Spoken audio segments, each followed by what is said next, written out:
Foi? Foi. Fala aí, sexto ano, todo mundo de boa? Chegando para mais uma aula. A gente está falando agora da unidade 8, espaço urbano, as atividades humanas no espaço urbano. Então, é um tema que para nós, moradores da cidade do Rio de Janeiro, é tranquilo, porque moramos na cidade do Rio de Janeiro, moramos numa zona urbana. Então, para nós é muito natural a gente identificar as características do espaço urbano, mas será que vocês sabem quais são? Então, o que a gente tem que pensar? Quais são as características, né? Como é o espaço urbano, o que é o espaço urbano, as atividades do setor industrial no espaço urbano, que é o segundo setor da economia, lembra disso, o terceiro setor da economia, que é o comércio e os serviços, e a indústria energética que produz para servir as populações, né, as pessoas que vivem no espaço urbano. Então, quando a gente pensa em organização do espaço geográfico, a gente vem falando das funções que o ser humano estabelece para ela. A gente fala isso desde lá de fevereiro, comecinho do ano, que a gente começa a ver isso lá no começo da matéria. O que é o espaço geográfico? E aí, esse espaço geográfico lembra que é a função que a gente estabelece para uma região. E aí, quando os jesuítas chegaram na região de São Paulo em 1554 e estabeleceram uma ocupação que recebia mantimentos, que produzia, que agregava pessoas, surgiu a cidade de São Paulo. E quando a gente pensa na fundação de uma cidade, às vezes isso acontece de maneira espontânea. Por exemplo, se a gente voltar no passado, no começo da história sedentária da humanidade, quando a gente começa a aprender os processos agrícolas, lá no Oriente Médio, numa região chamada Mesopotâmia, né? Vocês estudaram isso em história já, aonde a gente começa a ver os primeiros núcleos urbanos acompanhados de um espaço rural. E esse espaço rural, lembra que ele é o produtor dos bens do primeiro setor da economia. Então são produtos simples que servem para outras atividades econômicas realizarem as suas tarefas, tanto a indústria, o comércio e os serviços. Tá? Então, qual é a história da cidade onde você reside? Qual é a origem da criação da sua cidade? O município onde reside é classificado como rural ou urbano? A cidade tem indústrias? O que é produzido nessas indústrias? Senhores, nível de curiosidade. Vamos ver qual é a história da sua cidade. A gente falando da cidade do Rio de Janeiro, vou deixar aberto para vocês fazerem uma pesquisa sobre a fundação da nossa cidade. Mas é lógico que a gente sabe que nós somos urbanos, né? O município do Rio de Janeiro é bem urbano. A gente tem pouquíssimos lugares onde a gente vê alguma característica rural. E só lá para Campo Grande, Santa Cruz, os bairros mais afastados da região central do nosso município, que a gente começa a ver alguma coisa rural. Mas é pequenininho, é pouco, tá? Tem indústrias? Ou se tem, né? A gente tem muitas fábricas no Rio de Janeiro. E o que é produzido nessas indústrias? Bens de consumo. Um lugar que vocês conhecem, chamado Nova América, se vocês lembrarem, dentro dele, quem já foi lá, sabe que tem umas fotos, uns murais mostrando uma fábrica antiga que era ali a fábrica de jeans Nova América, de tecidos. Então, aqui no Rio de Janeiro, a gente tem vários tipos de fábricas que existiam. Né? Algumas se mudaram e outras faliram, mas as grandes fábricas, elas viram que a cidade passou a ficar caro e migraram e saíram e fugiram para outra região mais barata. Isso é o que a gente chama, né, na geografia, de guerra fiscal, onde os investidores, os donos das fábricas, buscam baratear a sua produção. E aí as indústrias do espaço urbano, que está vendo que está tudo caro, que conta, que IPTU, que ficar na cidade é caro, estão metendo o pé. Então hoje a gente passa por um processo chamado descentralização da indústria nas grandes regiões urbanas, nas grandes cidades. Como as fábricas hoje já são mais modernas, elas não precisam tanto de uma mão de obra humana. E aí, máquinas, robozinho, eu posso instalar minha fábrica num lugar que tem pouca gente, onde é barato, onde eu estou perto da minha matéria-prima, beleza? Então, com certeza isso aqui, cara, é um bom passeio de estudo para vocês, tá? Passeio no que eu digo porque é algo que, caramba, é você, somos nós. E eu não vou falar nada sobre essa história do Rio de Janeiro. Ia ser bem legal se vocês procurarem. Procurou? Me manda para eu confirmar, porque tem algumas informações na internet que a gente sabe que são fáceis de desconfiar. Nesse videozinho aqui, eu vou botar para a gente assistir aqui junto, processo de urbanização. Presta atenção que ele vai falar sobre problemas que nós temos na nossa cidade, que são facilmente identificáveis. Vamos ouvir o que ele tem para falar. Na aula de hoje iremos aprender o que é urbanização. O termo urbanização, muito utilizado em diferentes áreas como engenharia, demografia, arquitetura e principalmente na geografia, nada mais é do que o aumento da população e expansão dos espaços das cidades. O processo de urbanização está associado à quantidade de pessoas que vivem nas cidades em contrapartida com as que vivem no campo. Nem todos os países possuem o mesmo grau de urbanização. Existem países pouco urbanizados e países muito urbanizados. Observe a taxa de urbanização em alguns países do globo. Repare que Japão, Argentina, Brasil e Estados Unidos estão entre os países com a maior taxa de urbanização, enquanto Uganda, Índia e Angola são pouco urbanizados. Deixa eu pausar aqui. No Brasil, por exemplo, olha só, ele está falando aqui. Como é que a gente lê isso aqui? É 93 o quê? Não está dizendo. É taxa de urbanização. 93% da população vivendo nos espaços urbanos, nas cidades. Não no espaço rural, onde as atividades do setor primário predominam. Tá? Caso Brasil, olha lá, 85,4%, né? Então, quase 15% da população brasileira vive no espaço rural. Então, a grande maioria está em áreas urbanas. Tá? Agora, quando a gente vê lá para baixo, é inverso, olha lá. Uganda, 15% nas áreas urbanas. De resto, está no campo, está no espaço rural. Então a população está muito mais ligada ao setor primário. O Ghana é um país muito simples, muito pobre na África. E eles dependem muito da plantação de subsistência. Temazinho que a gente viu no último encontro sobre os tipos de plantações. E a subsistência, simples, tradicional, familiar, com uma produção pequena, servindo ao sustento da família. Então, Uganda passa por esse processo. Ainda é extremamente rural, com poucas áreas urbanas. 85,4% da população vivem nas cidades, enquanto apenas 14,6% moram no campo. No Brasil, o processo de urbanização se deu de forma acelerada. A modernização do campo nas décadas de 1950, 1960 e 1970 diminuiu a oferta de trabalho no campo, causando o chamado êxodo rural, ou seja, migração em massa das pessoas do campo em direção às cidades.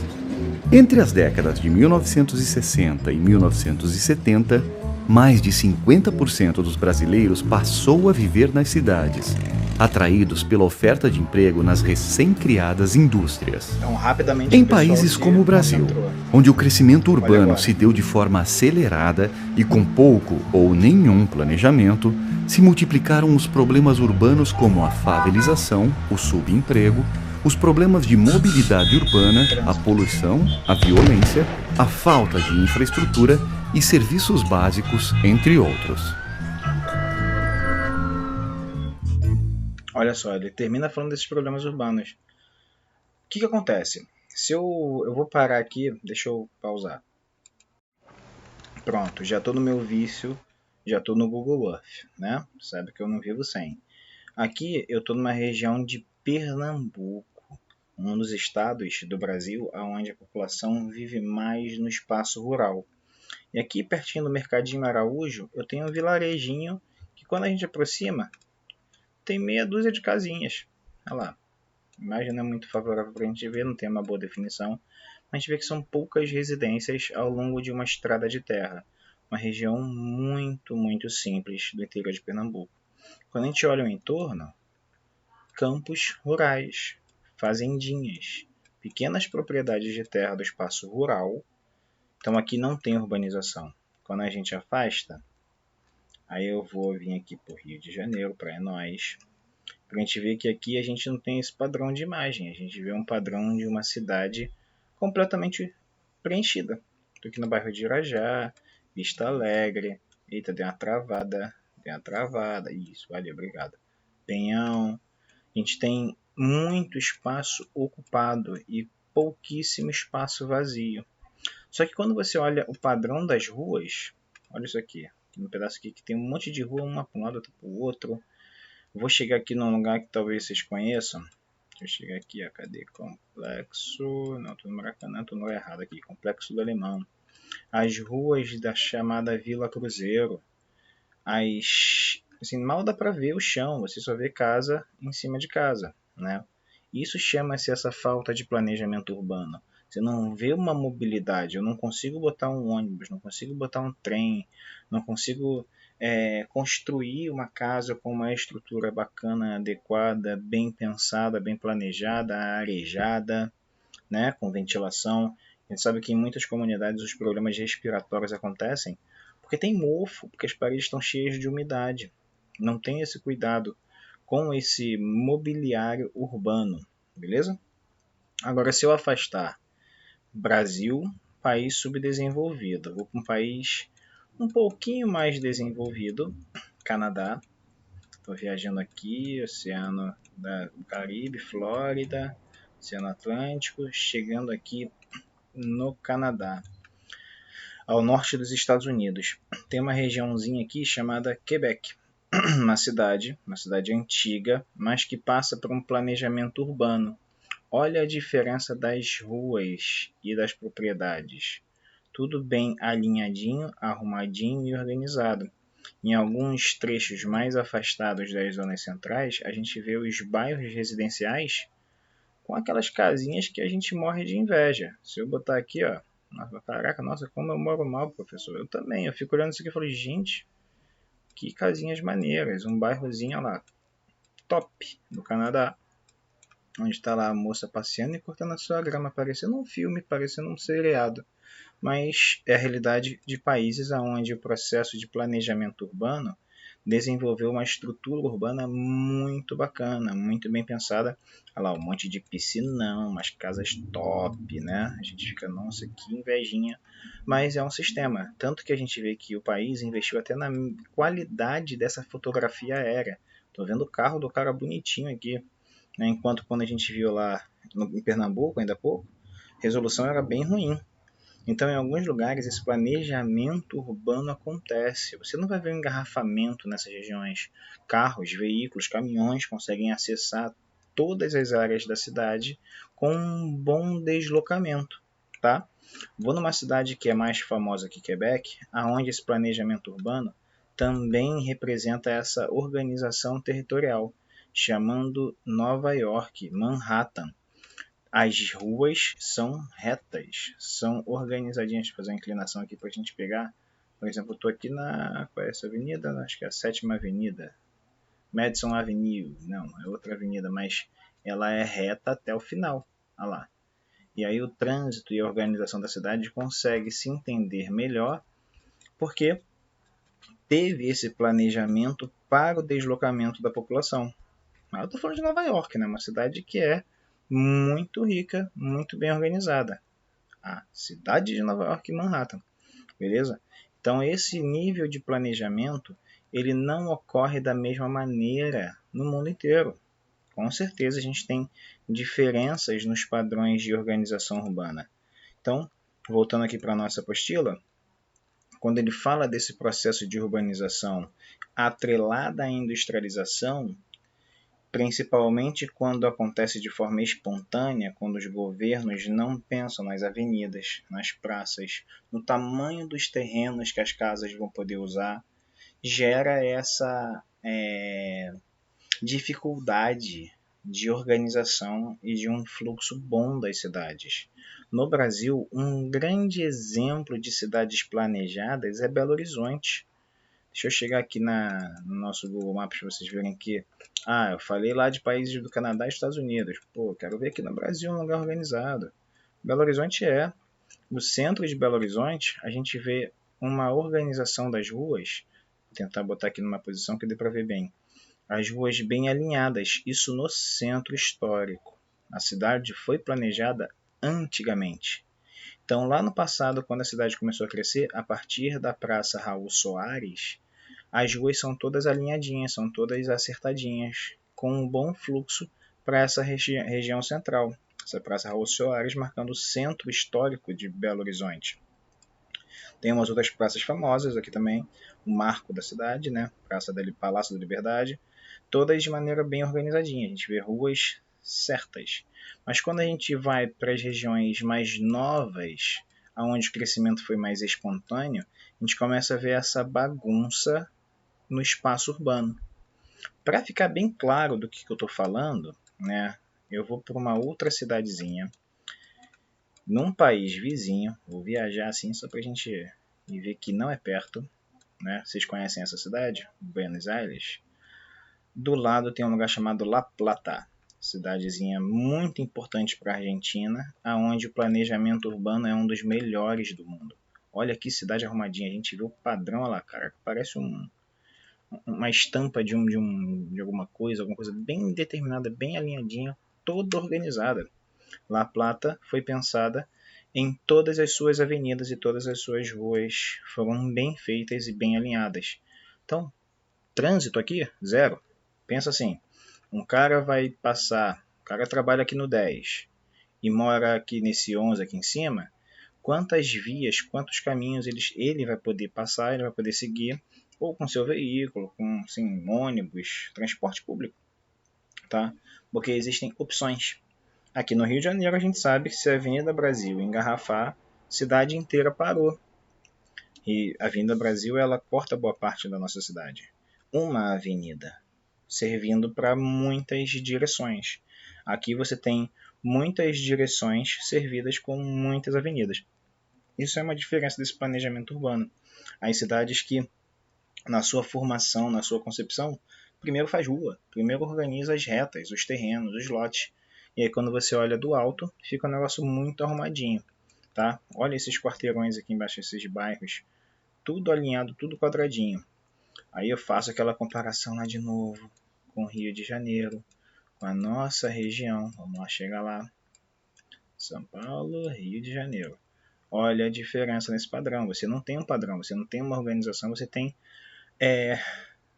estradas tortuosas, caminhos cheios de curvas. E isso dificultou bastante essa mobilidade, tá? Não é difícil de entender, é apenas uma maneira que a gente consegue visualizar as cidades que são espontâneas, Rio de Janeiro, tá? Ou planejadas, aonde a organização urbana foi levada em consideração na sua formação. Né? Aqui, aquele mapinha histórico da cidade de Minas de Buenos Aires e de Belo Horizonte. Tá? Todas as estradas já delimitadas, isso há bastante tempo. Tá? Desde o começo da organização da cidade, ela foi bem pensada. Distrito Federal, Palmas, tá? Também são planejadas, mas igual a Brasília, igual a Belo Horizonte, eu acho que não tem no Brasil. Porque Brasília foi construída, Belo Horizonte foi sendo construída. Então é diferente. Belo Horizonte leva um tempo para ser grande assim.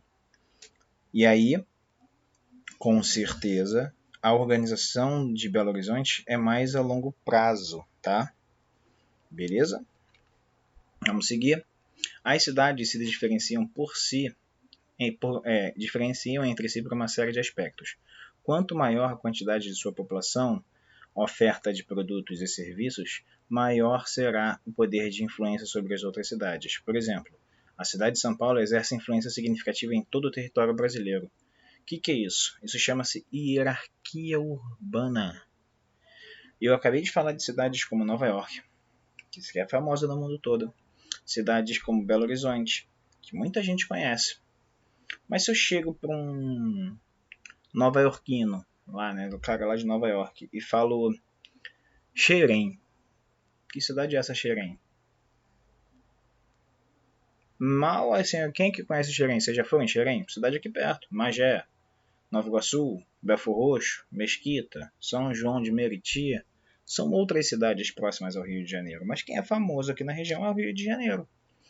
Então, essa influência, Rio de Janeiro exerce influência em muitas outras cidades. Mas no Brasil, a cidade mais famosa é São Paulo. Maior cidade, maior número de pessoas, maior número de serviços, de comércio, de indústria, tá? maior produção interna, maior PIB, maior oferta de emprego. São Paulo é a nossa maior cidade.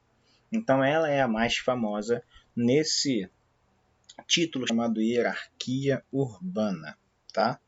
E aí o processo de urbanização que ocorre por meio dessas concentrações das atividades humanas, né, relacionadas à indústria, serviços e comércio, agregou e atraiu a população do espaço rural, no que a gente chama de êxodo rural. Muitas pessoas passaram a ir para as cidades buscar essa novidade, principalmente no começo do século XX, 1900 e pouquinho, tentando descobrir e buscando uma nova oportunidade de vida.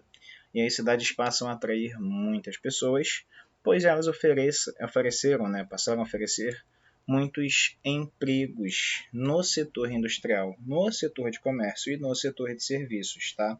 Pensa, por exemplo, quantos trabalhadores a gente pode contar num simples passeio dentro de um shopping. Né? Quantas pessoas estão ali exercendo alguma atividade. Tu vai lá tomar uma casquinha no McDonald's, depois vai passear a ver vitrine, aí vem aquelas vendedoras lá, vendedor, posso ajudar? O cara está trabalhando, você está relaxando. Né? Acredito que muitos conheçam pessoas que trabalham nesse tipo de serviço de comércio, né? Atividade do comércio. E aí você pensa que quantos vão ter, pensa quantos shoppings tem no Rio de Janeiro e quantas pessoas trabalham nesse sistema. Quantas pessoas trabalham no trânsito, no transporte, né? Motoristas de Uber, motoristas de táxi, ônibus, galera que trabalha no trem, no metrô. Existe muita gente trabalhando, prestando serviços. Né? Eu estou falando com vocês, terceiro setor da economia, prestação de serviços, educação. Estou exercendo a minha função e estou dentro de uma cidade. Né? Então, quando a gente pensa nessa criação de empregos que estimulam as atividades dentro de um espaço urbano, é muita gente para trabalhar. Então, existe uma necessidade muito grande da criação desses empregos. Beleza? Então, nos países onde a indústria consegue atrair bastante trabalhador, e aí você está lendo aqui a segunda fase da Revolução Industrial. Revolução Industrial é o desenvolvimento de tecnologias nas indústrias que marcaram o mundo, tá? Que foram acontecendo dependendo da região e dependendo do nível de tecnologia usada. A primeira revolução foi a têxtil, quando ao invés de costurar com a mão, com o tear manual, a gente começou a usar máquina para fazer tecido, isso século XVIII. O Brasil nem fazia isso ainda, o Brasil só vai fazer isso no século XX. Então a gente é atrasado nessa industrialização. A segunda revolução industrial é uma revolução da metalurgia, quando a gente aprende a fazer em grande quantidade, em linhas de produção, automóveis, itens de cozinha, né?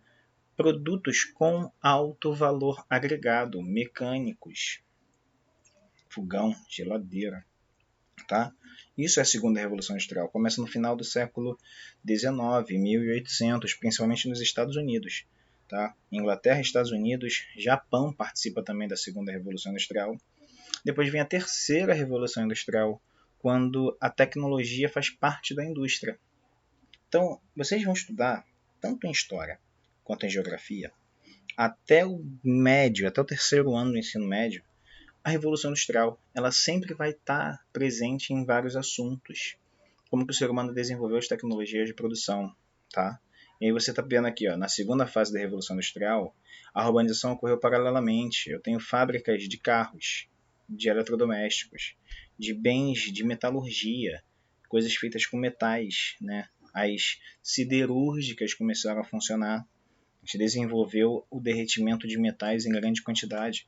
Não, isso atraiu muito emprego, isso gerou muitos novos serviços, né, como motoristas, como, enfim, quem trabalha no trânsito, tá?